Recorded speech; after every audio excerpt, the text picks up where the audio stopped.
வணக்கம். நான் திருப்பதி ட்ராவலேருந்து பேசுகிறேன். ஆடி மாதம்னாலே ஒரு திருவிழா நிறைஞ்ச மாதம். அதில் ஒன்று தான் இந்த ஆடி கிருத்திகை.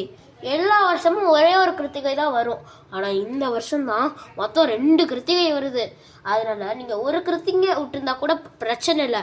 அடுத்த கிருத்திகை வருது, அதை மிஸ் பண்ணிடாமல் நீங்கள் அதை பயபக்தியோடு யூஸ் பண்ணிக்கிட்டீங்கன்னு வச்சுக்கோங்களேன். முருகரும் அம்மனும் சேர்ந்து நீங்கள் கேட்டதெல்லாம் கொடுப்பாங்க. அது போக வர கிருத்திகை அப்ப கோகுலாஷ்டமியும் வருது. அதாவது சனிக்கிழமை கோகுலாஷ்டமியும் வருது.